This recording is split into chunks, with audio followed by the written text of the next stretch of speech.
Live and action. Todd Schroth here with you. Daniel Betancourt here with you. We can convert and close that. Ooh, we're going to be running at a high level profit. Let's maximize the market in our favor as real estate professionals.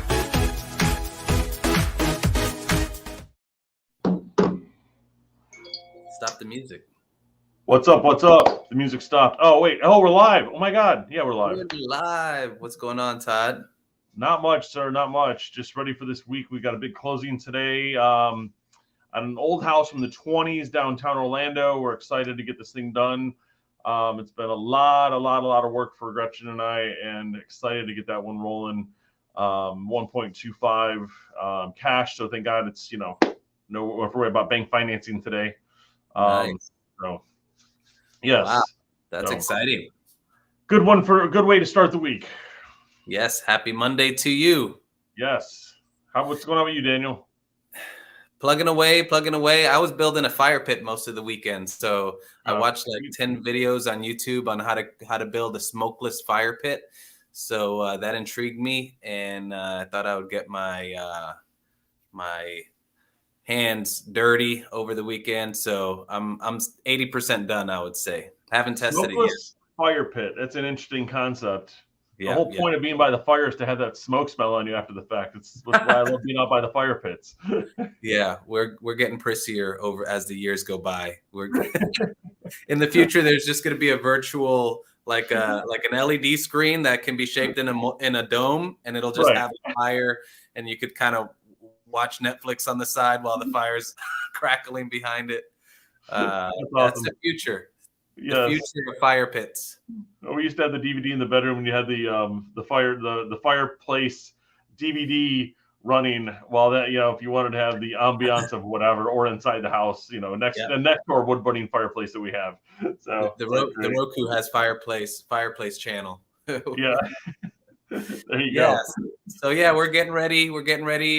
Fall is here. So my wife went out and bought the pumpkin spice creamer, and we're going to be doing a pumpkin event in the neighborhood again, like we did last year, which was really fun. So we're getting that together, and just embracing the 5-degree cooler weather. Well, it's going to be 87 today, so it is cooler. It's not in the mid 90s as we were last week. So right. So let's dive into it. You guys are doing a pumpkin event in your neighborhood. What are you doing with that?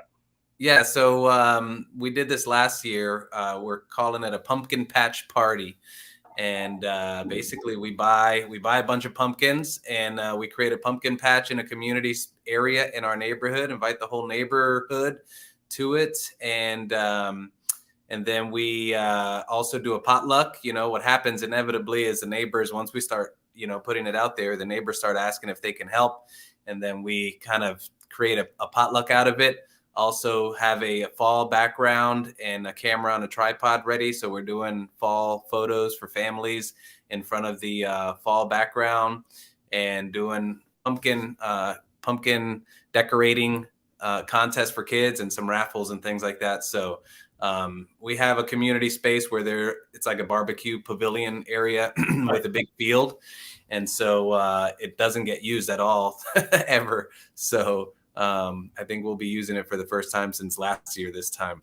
But yeah, it's cool. We've also had some barbecue potlucks in our community where we actually use those community charcoal grills, and just everybody brings things to grill. So that was fun. And so I just, I run the community Facebook page. So I just try to do something, periodically. So looking forward to it. No, I like that. We used to do the events in the fall. We stopped at COVID, and then we just haven't picked it back up, which we brought them to our office, which was we did a pumpkin and pictures and some other stuff. So it was nice to kind of continue it. We're not doing anything this year. But it's fun because it's like we would do almost a festival where we had trunk or treat, we had a petting zoo, a food truck. We would decorate an area at this daycare where we'd have the thing at. I was in a dunk tank one year. So we just found different things to do, and the kids enjoyed it. It was there for 2 to 3 hours, a lot of production to put it together, but it was fun because it brought all of our clients together. And then we opened it up to the daycare, and then we opened it up to the community. We'd have 200 people there.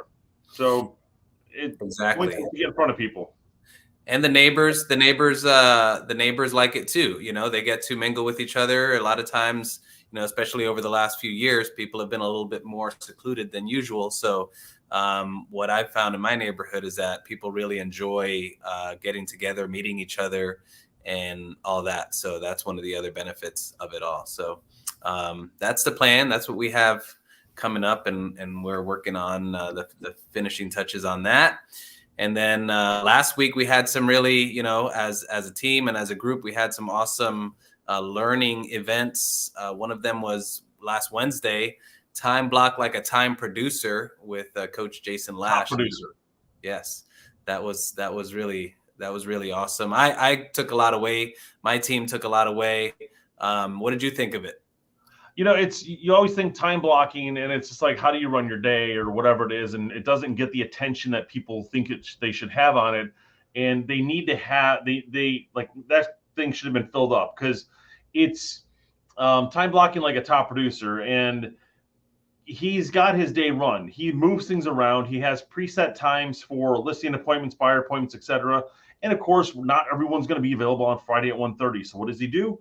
He sets the call time for 1:30 on Friday, moves the appointment to 9 when he had to book that one. Right. If he does not block his calls for 3 hours, he blocks them for an hour, takes a quick break, blocks them for an hour, takes a break, blocks them for an hour, takes a break. And you would do that, you're going to end up calling more time during the day than you will if I just block 9 to 12. Right. So you try to coordinate things around. So I loved it. It was a great call. I loved his color coding. He has in there his non-negotiables, which is his personal time. I'm the same thing. I have all of my kids' activities. If they, school starting, what's the sports schedule for that quarter? I'm putting it in the calendar, because if it's not in there, I don't think about it, and I'll end up booking something else. Yeah, I thought it was really cool to, what we should all be doing is striving to have 5 new appointments with new customers on a weekly basis. If you can do that, then you'll be you'll be a top producer. If you can have 5 appointments on a weekly basis with a new customer, that right there is a recipe for success. So what he does is he creates those, like what you were just explaining. He creates those events in advance, puts them into his calendar, and now his job is to fill those spots with the people. So he's got to find those people. So that was really great. The color coding of it all was excellent. And all of those, like you said, he takes his breaks for stuff, email, text, social media, whatever it is. So that way that stuff's not distracting you while you should be making your calls. So it was a great event, and we have a recording of it. If anyone is interested in watching the recording, just let one of us know and we'll get that recording out to you. And we also, last Wednesday, we had the Gap Mastermind, which was excellent. The Global Alliance Gap Mastermind call, which happens in the evening, Wednesday nights. And we had Russ Lagan from, what's his position? He's like the growth. I'm not sure. He's like growth advisor or something. Chief growth executive or something like that. And come up with the title. You're a senior team leader. Yeah. So he was sharing a lot of awesome tips for utilizing newsletters, and cold calling and prospecting is not for all agents. It's a proven recipe to be a top producer and to have a lot of success. If you can get over the fear of calling, it's an excellent way to generate business. The ones who make it a habit tend to sustain good business, and they tend to avoid ebbs and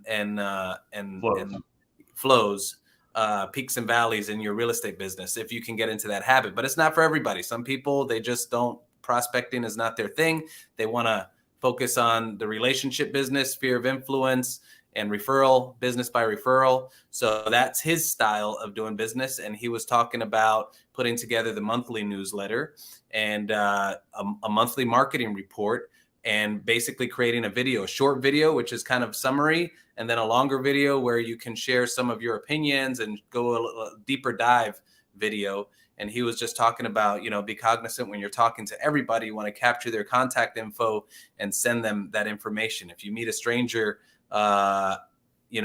at the Lowe's painting aisle, and it just, they ask you what the market's like, you can share with them, hey, I just did a video on this recently. Would it be okay if I send it to you? And then get their contact info, send it to them the next day, because his recommendation was if you by the next day, they've forgotten that they met you. So by sending it the next day, it's just one more reminder that one, you kept your word that you were going to send it to them. And two, you're showing that you're a professional by this video. So part of that is getting over being on video. Still he shared 95% of agents are not utilizing video. So you have an event coming up all about that, getting over your fear of being on camera.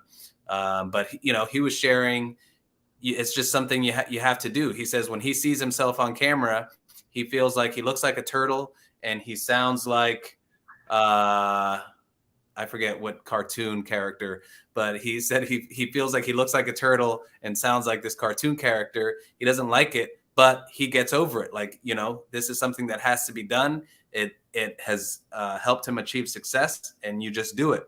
And so, I think same thing for us. When we're on camera, everything's not always perfect, but we just do it because it's a commitment that we've made and we know it works. Well, I mean, you're in a suit coat today. I'm in a shirt I'm in a shirt. I'm in a baseball cap and not shaven, and I'm not the most presentable today that I should be to be the professional person. But the point is, you're just getting out there, and the more you do it, the better off you're going to be. And if I go back and listen to my old recordings, 4 years ago, I'm a lot better today than I was then. A lot of this is converted into podcast. I'm probably the only person who's not subscribed to my podcast because I don't want to listen to myself because I will criticize everything. So I want to push the content out and be done with it. And that's the whole goal, is to, if you're going to do video, obviously you don't want to play it back constantly, but if you feel yourself screw up, if you're doing a live, that's the best place to screw up because people know it's natural. But if you're doing a record, like a professional recording, just record it and hit go. And that way it's done, because you're going to try and be perfection, and it's not going to happen unless you see, you do these 30-second intervals and you got to keep splicing it together. Don't do that. Just keep flowing with it and just send it out there, because that way we know it's recorded and we know it's natural. And, we all screw up on stuff unless we're reading a teleprompter. And even then we're going to screw up. Right. Yeah. Just making flubs when you're speaking is very common. And what happens is when you're making a video and you hear that, you want to start over again and start over again. I've been guilty of that. When you edit your own videos and submit them, you're never happy with the product. So what happens, sometimes you'll spend hours recording videos and editing and trying to fix little mistakes. And then sometimes you don't even post a video that you wasted, hours on because you're not happy. If you can get into the habit of going live, which a lot of agents are doing. I see agents all the time, Facebook Live, Instagram Live. If you can go in the habit of just doing all your videos live, you'll save yourself hours of editing and you'll get better. Like at first you might be nervous and all that, which is normal. But as you continue to do it, you're just going to get better and better and better at it. Our CEO, Glenn Sanford, he started doing lives, I noticed, over the last couple of weeks. And, I think he's finding his groove. The first ones are a little awkward and you're kind of like looking for the off button and things like that when you're doing them. But he's probably done 5 Instagram or Facebook Instagram lives, I've noticed, over the last week. So it seems like he's trying to go live every day. That must be some maybe new commitment that he's doing. And he's going to be awesome on it. His information is always, it's the CEO of eXp World Holdings. So he always has important, big things to say. But as far as his presence on a live video, that's something that he'll keep improving. And it's cool that he's made that commitment. He's also made a commitment to health with Success Health. They're doing the Success Health coaching is coming up. So he's taking some health commitments as well. So there's just a lot of new and exciting things in store for 2023. And we're, as a team, we're working on getting those things ready now.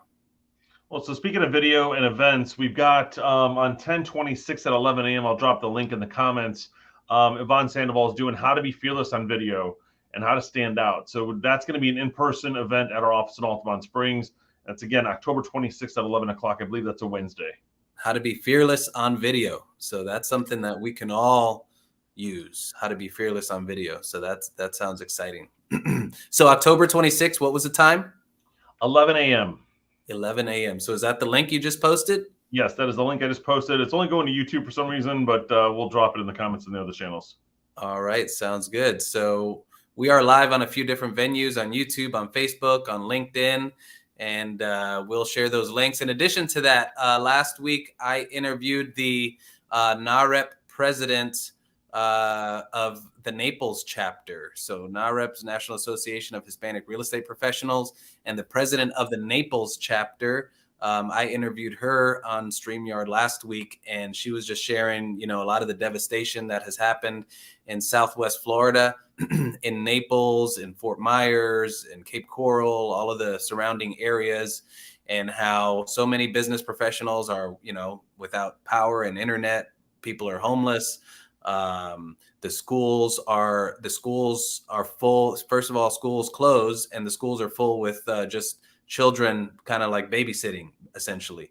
And a lot of the schools have been converted to shelters. So there are a lot of needs that they have in Southwest Florida, from mosquito repellent to diapers, just bare necessities. And I'm going to be sharing. I'm putting together a link of an Amazon wish list, and going to have an address to where those items can be delivered, because the cars and the delivery trucks cannot just get to any old address.